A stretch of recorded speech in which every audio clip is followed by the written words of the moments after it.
Hey everybody, good evening and welcome. You are on the cutting edge and I am Buck Wild. So this will be a little bit different this evening. We've had a lot of monsoon activity here in the Southwest. Our power was out for a bit.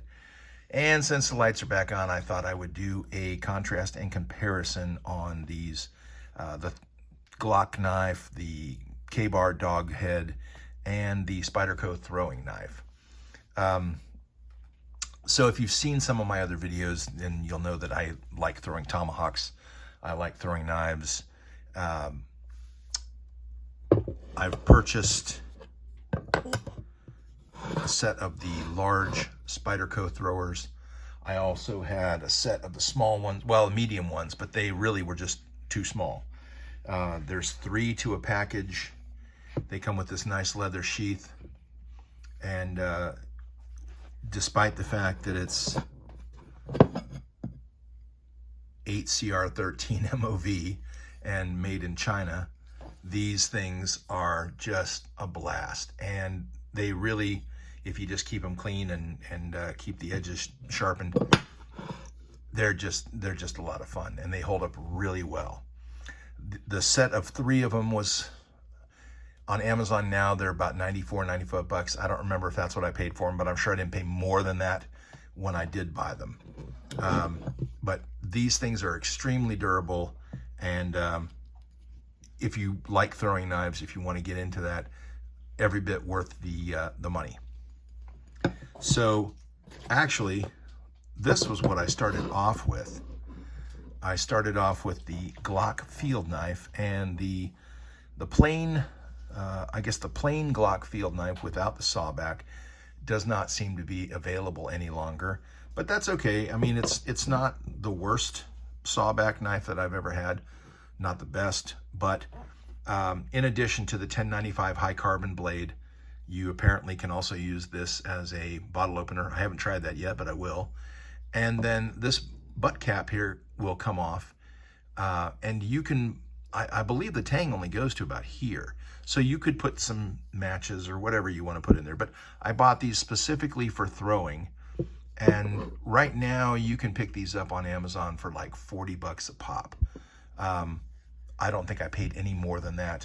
I have 4 of them. One's in the trunk of my car, but the other 3 are specifically for throwing. And yes, you can see, the tip has suffered some damage. But, you look at the thickness of this compared to the Spyderco. And again, this is 8CR13.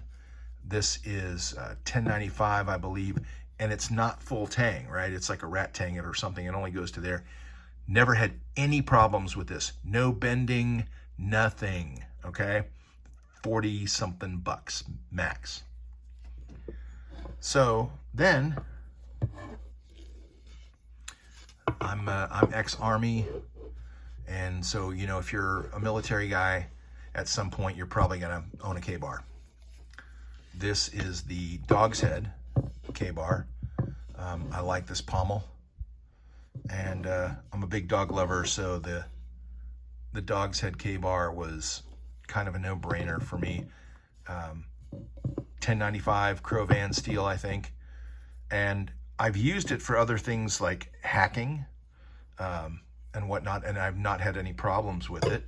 Look at the thickness of the K-bar compared to the Glock and compared to the Spyderco. Now, of course, the Spyderco is one piece of 8CR13, but remember that the Glock knife here is not full tang, okay? Whereas the K-bar, I don't know if you can see that. Anyway, the tang comes down to the handle here, okay?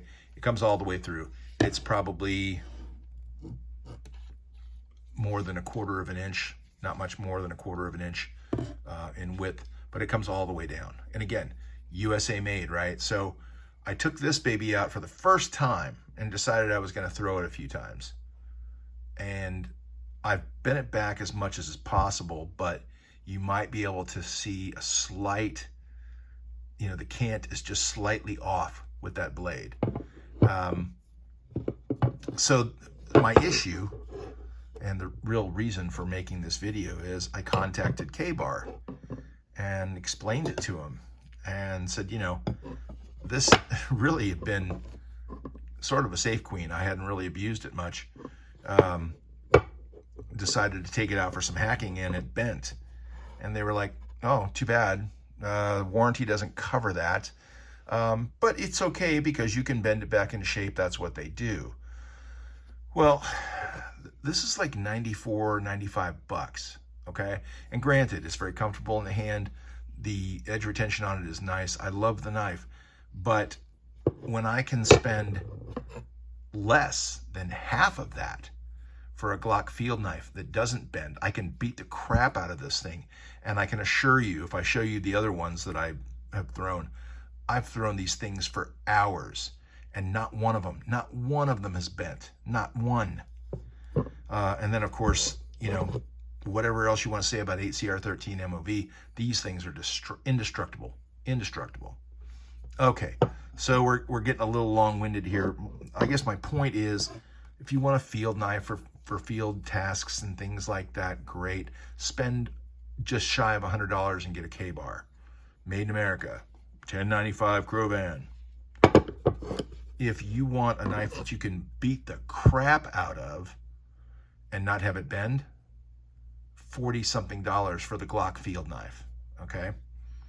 And then if you just want something for throwing, that's all you want. The Spyderco Throwers are great. There's 3 of them with a nice leather sheath, and these are about the same price as the K-bar. So thanks very much. I know it was kind of a weird knife video, but I appreciate you guys watching. Any questions or comments, please leave them below. Have a great evening, and we'll talk to you again soon.